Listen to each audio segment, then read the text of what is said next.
Okay, so I'm Olivia Shoemaker, but you can call me Shu. I'm a senior at Lancaster Mennonite School, and I attend Community Mennonite Church of Lancaster. I've been working in the climate movement since ninth grade, and I plan on continuing my work into and after college.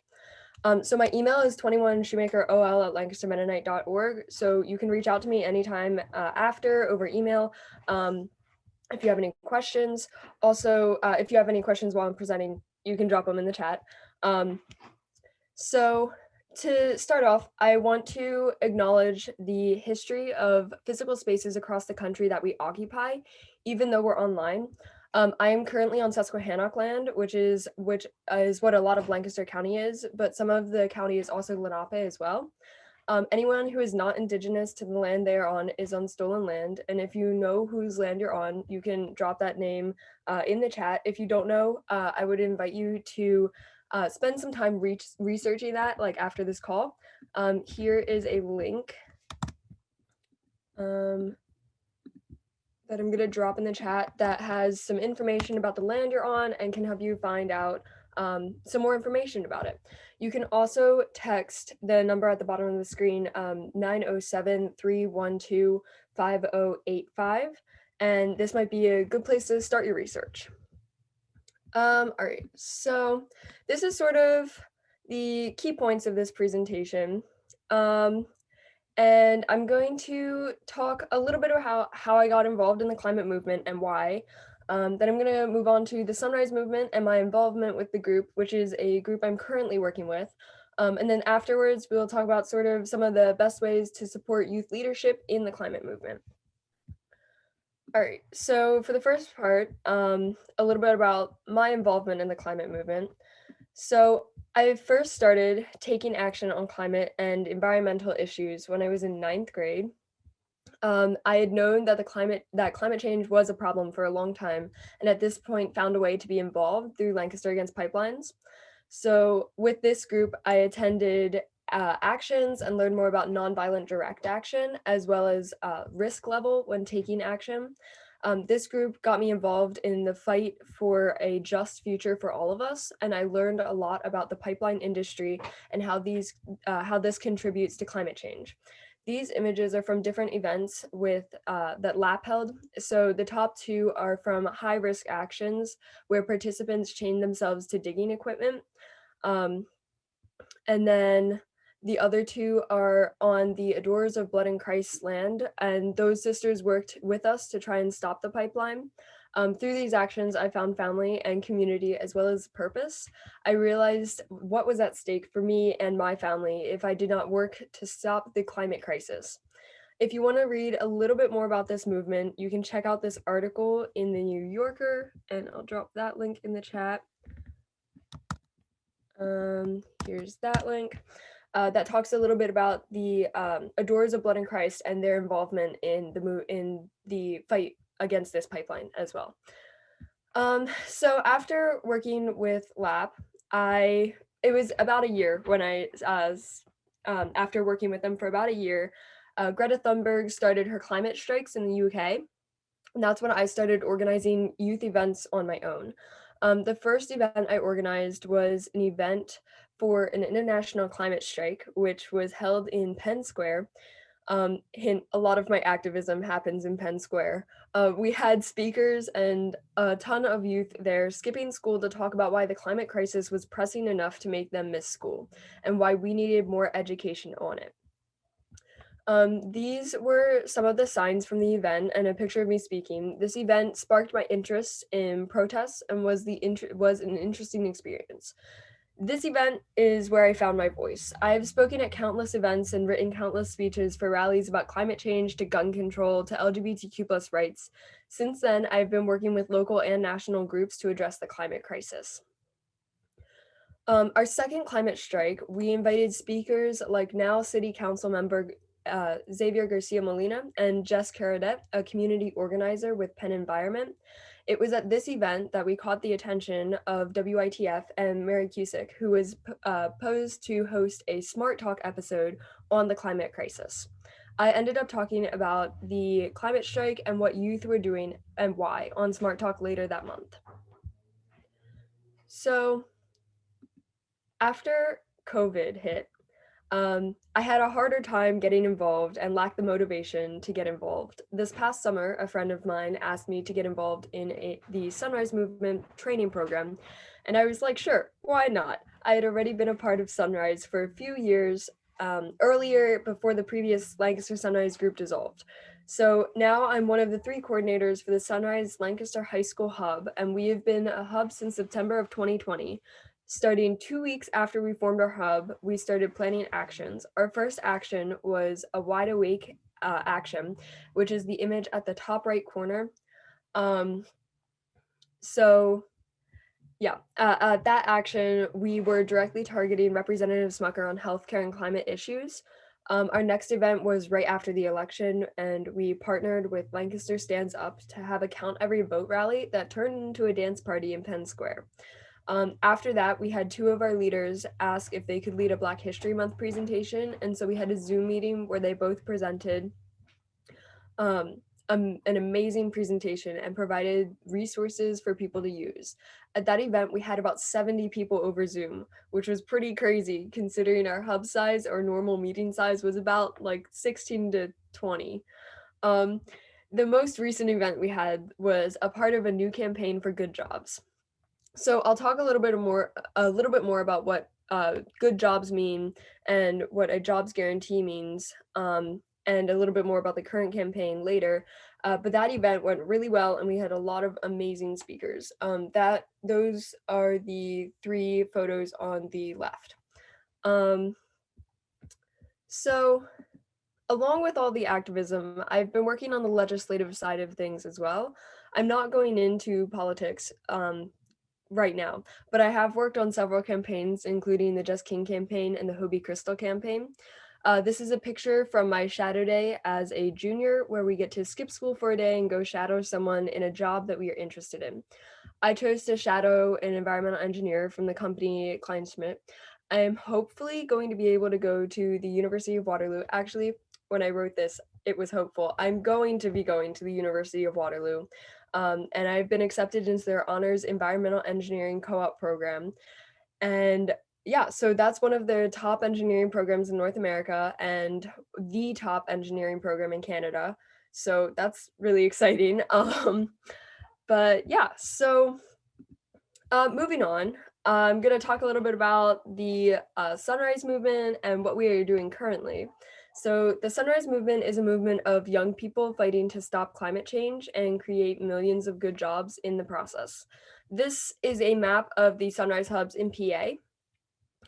There are over 400 hubs total, nationwide, and this group is solely a US organization because we are solely focused on a Green New Deal in a way that other countries don't necessarily, that's focused specifically on US issues and not necessarily issues in other countries, although there are ways that we could involve Green New Deals in other countries as well that would be very beneficial. So Sunrise has 12 main principles. These are the current principles. So 1, we are a movement to stop to stop climate change and create millions of good paying jobs in the process. 2, we grow our power through talking to our communities. 3, we are people from all paths of life. 4, we are nonviolent in word and deed. 5, we tell our stories and honor each other's stories. 6, we ask for help and give what we can. 7, we take initiative. 8, we embrace experimentation and we learn together. 9, we will take care of ourselves, each other, and our shared home. 10, we unite with other movements for change. 11, we will fight for the liberation of all people. And 12, we shine bright. These are the basic guidelines that we follow within Sunrise. Every principle is important, but I think that number 4, we are nonviolent in word and deed, is one that really stands out to me the most and really impacts everyone in Sunrise. So now I have a video from Alexandria Ocasio-Cortez. This video has been out for a few years, so you may have seen it, but I think that this video, it was produced by The Intercept in 2019 and is one of my favorite videos on the Green New Deal because it explains what our world would look like when we get a Green New Deal and what our future could hold.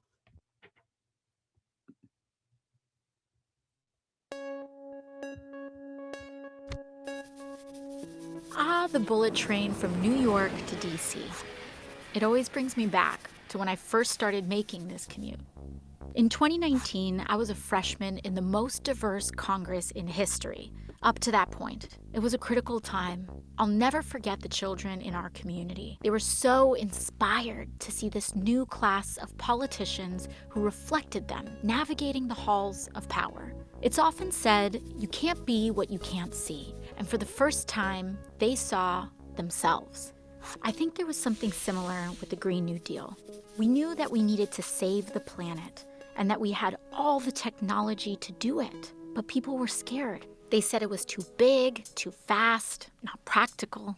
I think that's because they just couldn't picture it yet. Anyways, I'm getting ahead of myself. Let's start with how we got here. 1977, New York. A senior scientist named James Black made a presentation about how burning fossil fuels could eventually lead to global temperatures rising 4 or 5 degrees Fahrenheit. Within 2 years, one of the world's biggest supertankers was outfitted with a state-of-the-art lab to measure CO2 in the ocean, gathering more data about global warming. Guess who was doing all of this research? ExxonMobil, the oil and gas company. Oh yeah, Exxon knew this whole time, as did our politicians. 10 years later, James Hansen, NASA's top climate scientist, told Congress he was 99% certain that global warming was happening and caused by humans. That was 1988, the year before I was even born. So did Exxon listen to the science, including their own? Did they change business models, invest in renewables? No, the opposite. They knew and they doubled down. They and others spent millions setting up a network of lobby groups and think tanks to create doubt and denial about climate change. It was an effort designed to attack and dispute the very kind of science they themselves had been doing. And it worked.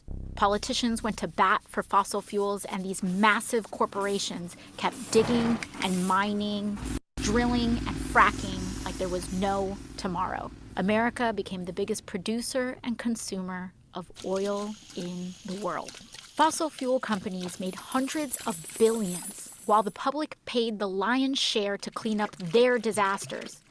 We lost a generation of time we'll never get back. Entire species will never get back. Natural wonders gone forever. And in 2017, Hurricane Maria destroyed the place where my family was from, Puerto Rico. It was like a climate bomb. It took as many American lives as 9/11. And in the next year, when I was elected to Congress, the world's leading climate scientists declared another emergency. They told us that we had 12 years left to cut our emissions in half, or hundreds of millions of people would be more likely to face food and water shortages, poverty, and death.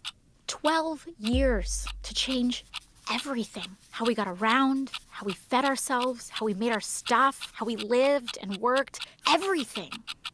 The only way to do it was to transform our economy, which we already knew was broken, since the vast majority of wealth was going to just a small handful of people, and most folks were falling further and further behind. It was a true turning point. Lots of people gave up. They said we were doomed. But some of us remembered that as a nation, we'd been in peril before. The Great Depression, World War II. We knew from our history how to pull together to overcome impossible odds. And at the very least, we owed it to our children to try. The wave began when Democrats took back the House in 2018, and then the Senate and the White House in 2020, and launched the decade of the Green New Deal, a flurry of legislation that kicked off our social and ecological transformation to save the planet. It was the kind of swing-for-the-fence ambition we needed. Finally, we were entertaining solutions on the scale of the crises we faced without leaving anyone behind. That included Medicare for All, the most popular social program in American history. We also introduced the Federal Jobs Guarantee, a public option including dignified living wages for work. Funnily enough, the biggest problem in those early years was a labor shortage. We were building a national smart grid, retrofitting every building in America, putting trains like this one all across the country. We needed more workers. That group of kids from my neighborhood were right in the middle of it all, especially this one girl, Ileana. Her first job out of college was with AmeriCorps Climate, restoring wetlands and bayous in coastal Louisiana. Most of her friends were in her union, including some oil workers in transition. They took apart old pipelines and got to work planting mangroves with the same salary and benefits. Of course, when it came to healing the land, we had huge gaps in our knowledge. Luckily, Indigenous communities offered generational expertise to help guide the way. Ileana got restless, tried her hand as a solar plant engineer for a while, but eventually made her career in raising the next generation as part of the Universal Child Care Initiative. As it turns out, caring for others is valuable, low-carbon work, and we started paying real money to folks like teachers, domestic workers, and home health aides. Those were years of massive change, and not all of it was good. When Hurricane Sheldon hit southern Florida, parts of Miami went underwater for the last time. But as we battled the floods, fires, and droughts, we knew how lucky we were to have started acting when we did. And we didn't just change the infrastructure, we changed how we did things. We became a society that was not only modern and wealthy, but dignified and humane too. By committing to universal rights like healthcare and meaningful work for all, we stopped being so scared of the future. We stopped being scared of each other, and we found our shared purpose. Ileana heard the call too, and in 2028, she ran for office in the first cycle of publicly funded election campaigns. And now she occupies the seat that I once held. I couldn't be more proud of her, a true child of the Green New Deal. When I think back to my first term in Congress, riding that old school Amtrak in 2019, all of this was still ahead of us. And the first big step was just closing our eyes and imagining it. We can be whatever we have the courage to see.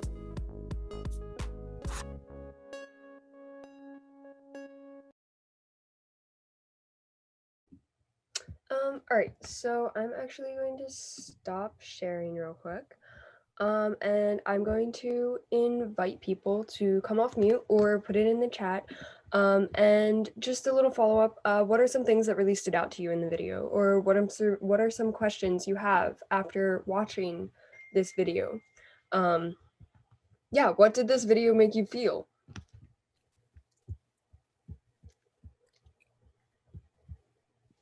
Yeah, so hopeful.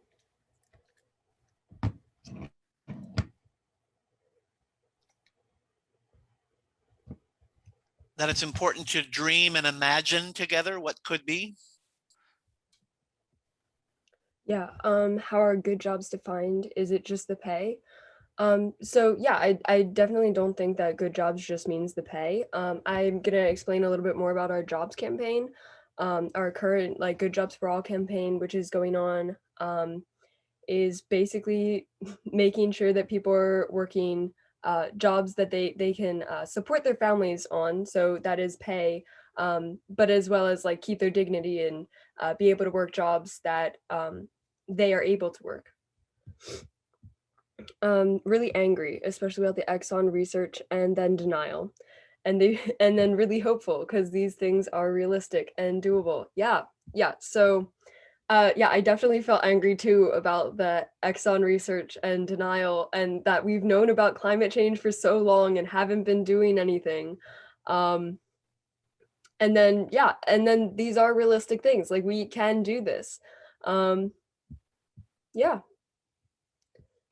Is there anyone else?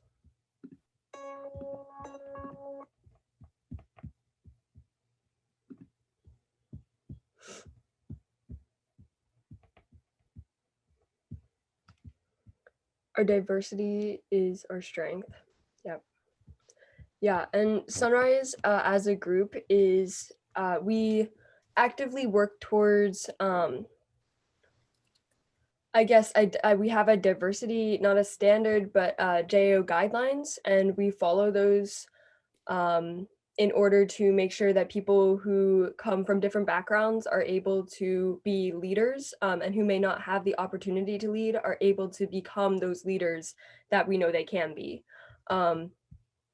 so yeah, and making sure that the people who are most affected are the ones leading the movement.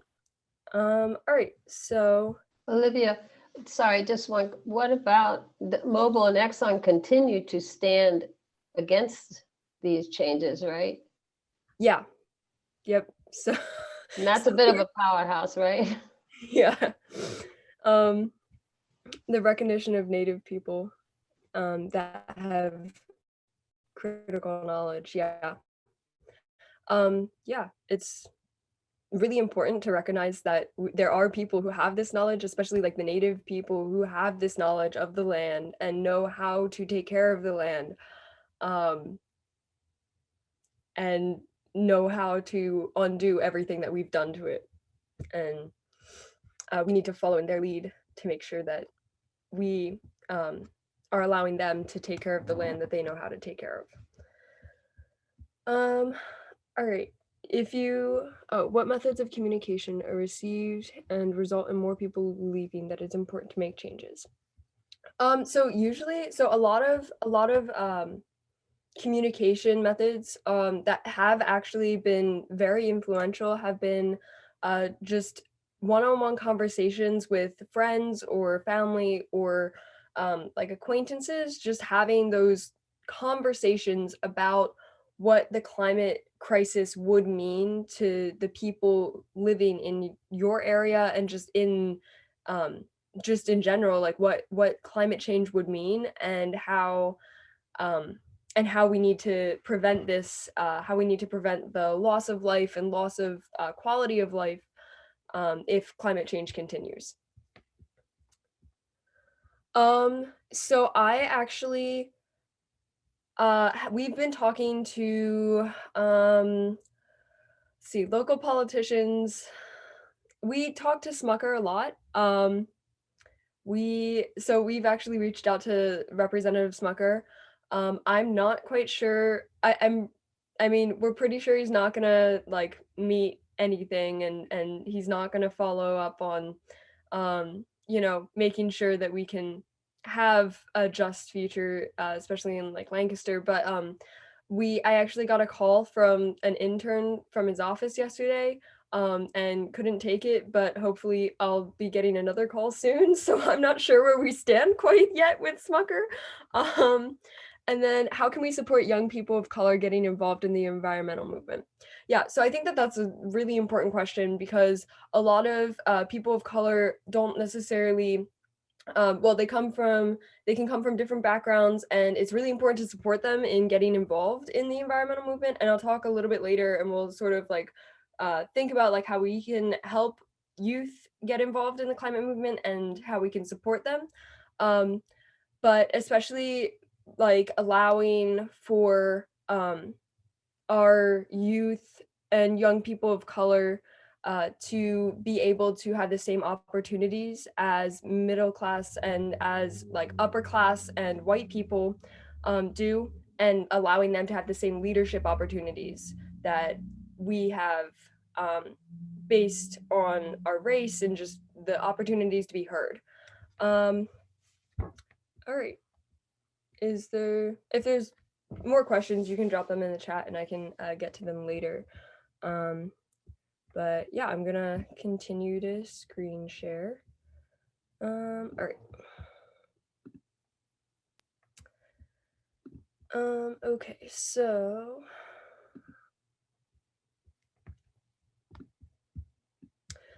now we're going to move into Sunrise's current campaign, and currently Sunrise is working on a federal jobs guarantee campaign, and a federal jobs guarantee is a national program where the federal government would directly employ anyone who wants a job but doesn't have one. In Sunrise, we have a campaign cohort, which is a group of people, about 20 to 40 hubs all over the country, who are in locations where a jobs guarantee could make a huge impact. Our hub is a part of that cohort, and we have been working for the past few months on this campaign. At our last event in Penn Square, we talked about how a good jobs guarantee would affect us as high schoolers and how this is not just an adult issue. So then I have this video with Representative Anaya Presley on a federal jobs guarantee.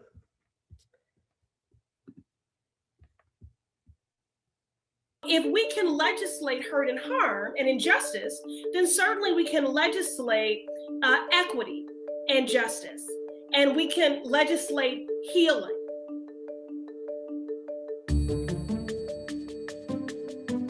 It is long overdue for there to be a legal right to a good job for every person who calls this country home. A job that provides a living wage, strong benefits, union protections, safe working conditions. This is a matter of economic justice, of racial justice, and of social justice. We need policies that match and meet the scale and scope of these crises that we're facing. And the federal job guarantee is one of those policies.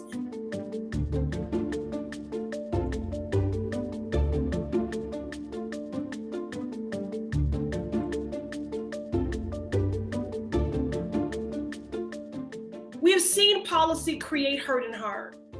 The grave injustices, the inequities, the disparities that have been laid bare and exacerbated in this pandemic, they were not naturally occurring. They have been legalized and codified in law. So if we can legislate hurt and harm and injustice, then certainly we can legislate equity and justice, and we can legislate healing.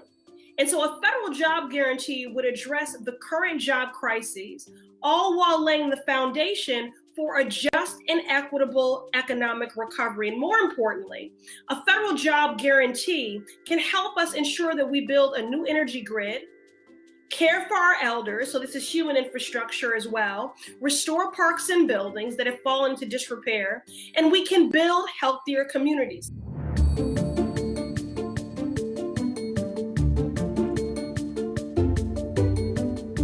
So, I believe in that adage that the power of the people has always been greater than the people in power.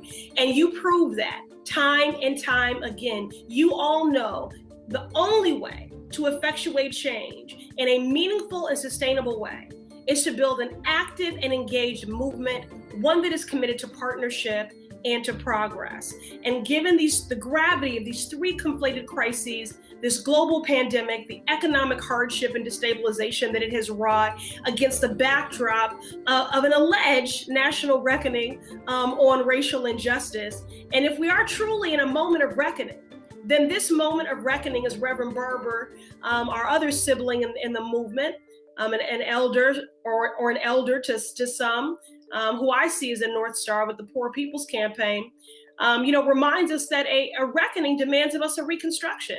And that is what we're entering into in this moment, is a third reconstruction.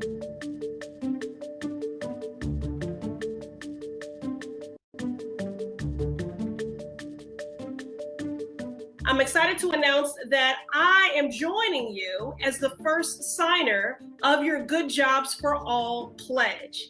And last week I was proud to, as was referenced, to introduce a groundbreaking resolution for a federal job guarantee in our country. And this does build upon the civil rights, economic justice agenda. The March on Washington has been characterized by Dr. King's I Have a Dream speech, but that was a march for jobs and freedom. And Dr. King reminded us that the three greatest evils are economic exploitation, racism, and militarism. And unless for as long as you have one, you will have the other. And so that is our challenge and our charge in this moment. I'm revisiting often the words of Amanda Gorman from the inaugural events. And she said, we do not seek a more perfect union, we seek a more purposed union. So how do we have a more purposed union? It's when everyone's humanity and dignity is affirmed and they can bring to bear their contribution to society. We find ourselves in the midst of a culture shift, and that culture shift demands a power shift, and that power shift demands a policy shift. What we have to make sure does not happen is that our recovery level set us to an insufficient, unjust status quo normal, one that was inadequate to begin with. So we need to meet this unprecedented moment with unprecedented organizing, with unprecedented mobilizing, and with unprecedented hope.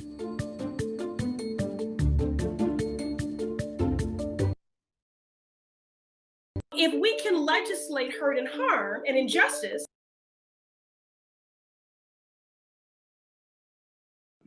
All right, so now that you sort of have a baseline of the campaign and what a federal jobs guarantee is, I want to ask and have a discussion about like what this means to you and your community. How does a federal jobs guarantee help?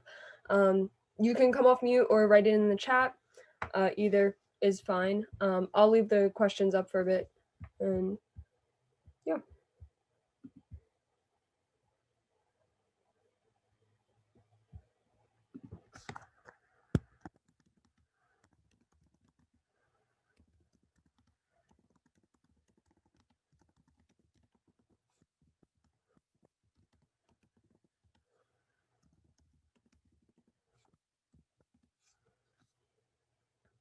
So I'm gonna put them in the chat and then stop sharing. All right. Yeah, so what would a jobs guarantee mean for us here locally or just within our communities? What would that mean to us?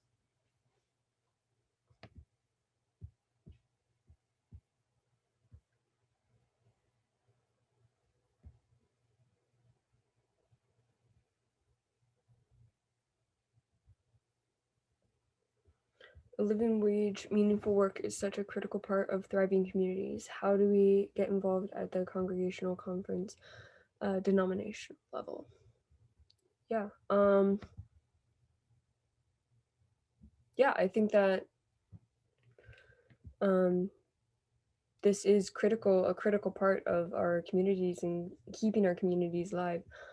Significantly reduce homelessness. Everyone can contribute meaningfully to our social structure, healthy families. Yeah. Have not heard about this approach and I love it. There are plenty of folks in my neighborhood who would thrive on having a purpose beyond just getting by. Yeah. And then are people willing to take any work?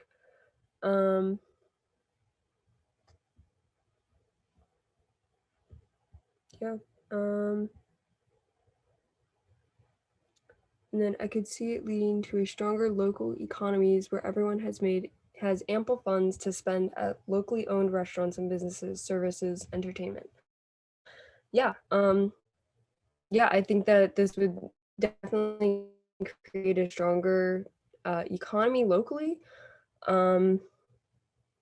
Yeah, I've also I'm involved. Well, my family's involved in the local economy to some extent in the event business. My dad has a family-owned live event production company, and so being involved in that economy, especially during COVID-19, just sort of like figuring out that economy and just the local economy.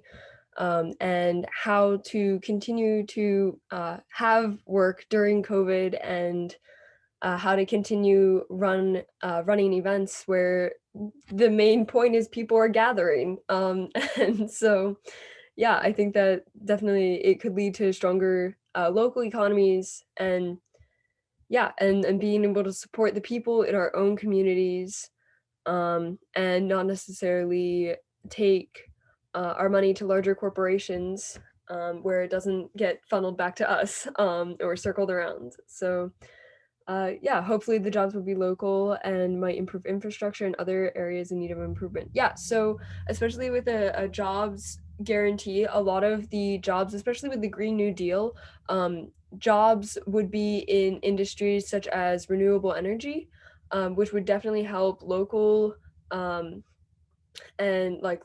improve infrastructure in our areas, as well as like having jobs in just keeping up with infrastructure. And I know that in Lancaster and our roads can get very bad.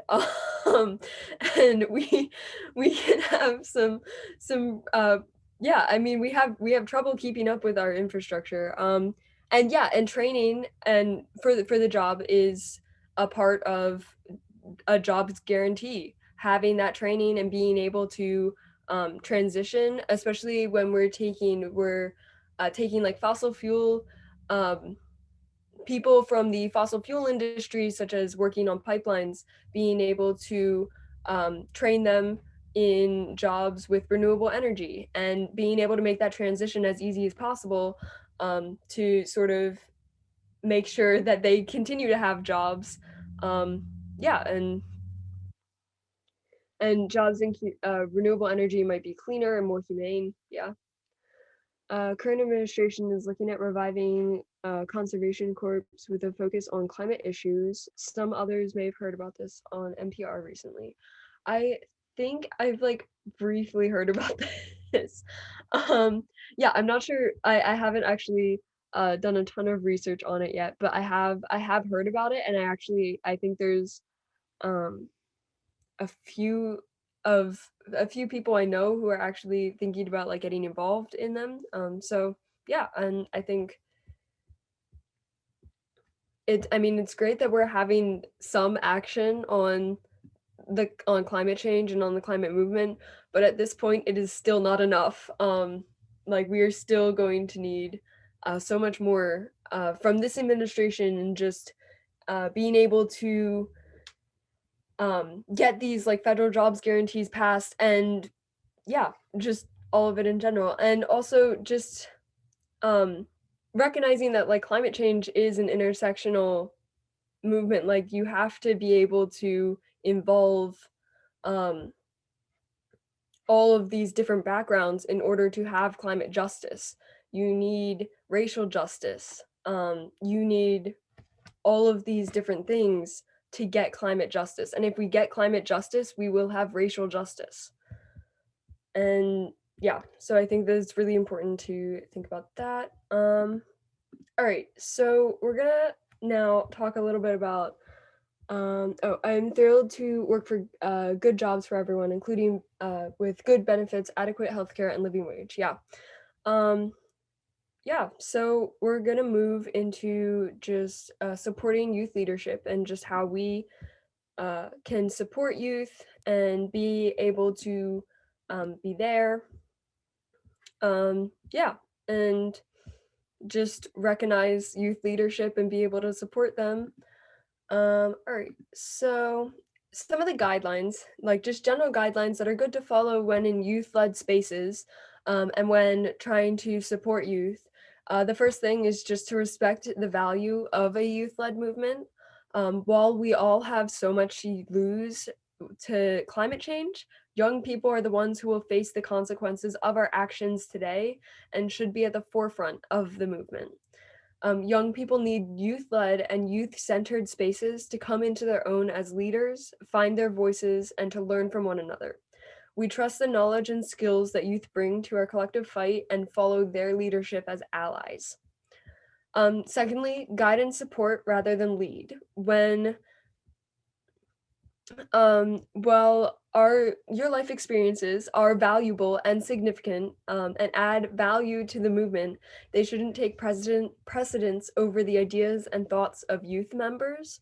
And then remember that we're from all paths of life. We're people of all ages coming together for future and appreciate that some members may have many years of organizing experience and are organizing for the first time.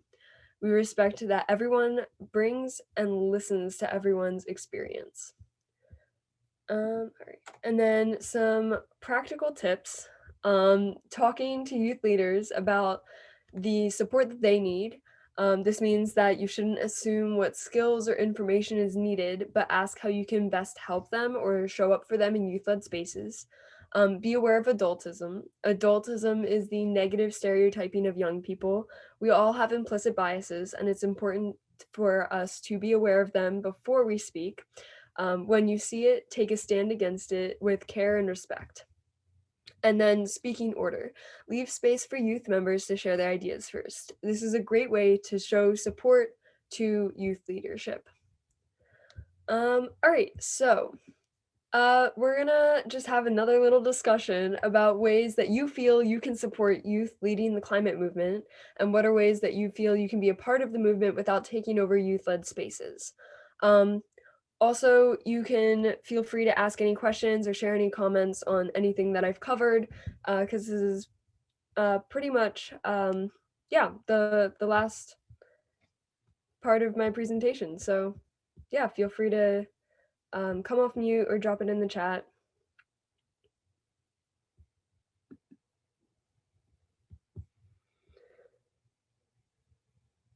Yeah, what support with youth leaders like from the older generation? I think that support can be anywhere from um, being able to have people have monetary donations is especially a good start, but as well as just having people that will show up to youth-led events and be able to respect like youth-led spaces, as well as being able to being able to feel like youth are being heard in adult spaces as well, and feeling as though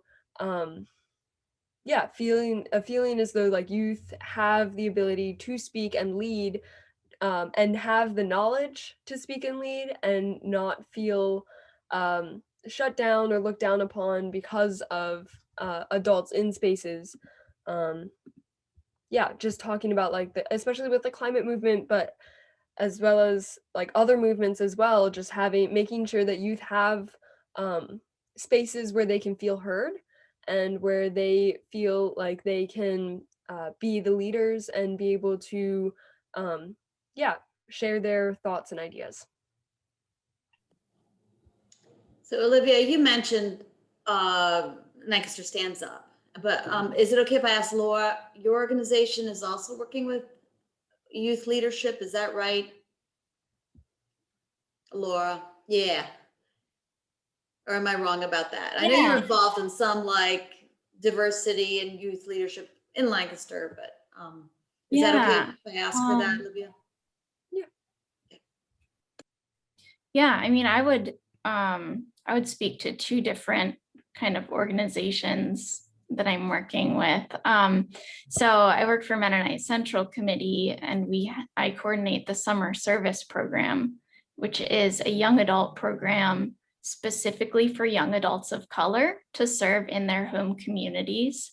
So it provides financial grants to the young adults for a 10-week service term during the summer. And so, to the question about how to support young adults, I think just providing money so that they can do this important like climate and social justice work is really important, because otherwise, young adults might be, trying to find a different job like in food service or something, or multiple jobs to cover rent.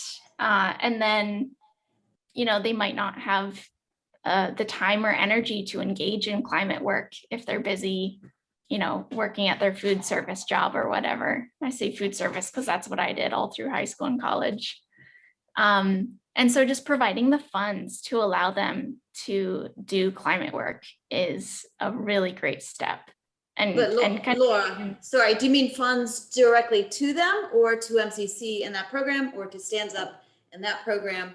Like, how do you mean just give funds? Like where, because sometimes they say directly to people is a good way, but we have to know who those people are. And yeah, I mean, if you have identified someone in your community that you can support, giving direct mutual aid is a really great way to do that. Through the summer service program, I mean, you can donate to MCC, and then MCC provides those funds to the organization that the young adult is serving with, and then they compensate the young adult. So that's, less direct. But yeah, I'll pause there because it looks like we have 3 minutes left. But yeah, financial support. Yeah, and then also sort of on the financial support side, and like who to donate to, and just like who to give money to.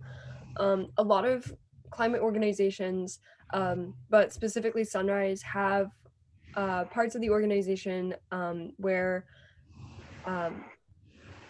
organizers have the ability to apply for like paid positions, which doesn't necessarily mean that they are employed, but they can receive payment for their time and energy into organizing. And yeah, and just certain groups like that. I know that there are other climate movements that that have that as well, and just researching like what movements do and what organizations are giving funds to youth. Yeah. So, Olivia, I know we're almost running out of time. Did you say that climate justice would equal racial justice? So climate justice, we need racial justice to get climate justice. Okay, thank you. I heard it the other way around. Thanks.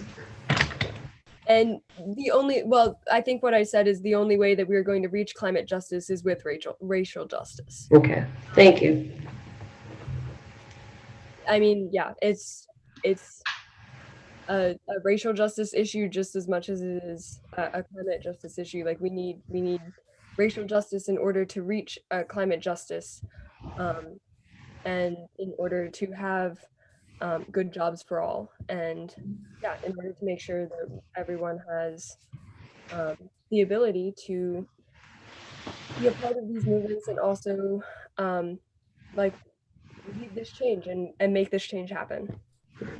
Thank you. Olivia, I don't want to end without thanking you. Thank you for sharing about the Sunrise Movement, for the different things you're involved with. I love the We Shine Bright. One of your, was it 14 principles? You shine bright, and thank you for inviting us to also shine bright in working for thriving communities. Love the comments about intersectionality and all that. So thank you so much for what you do, for leading us in this. We might have time for one more final question, but I just wanted to make sure we thanked you very much for sharing with us today. Anybody have a final question or comment?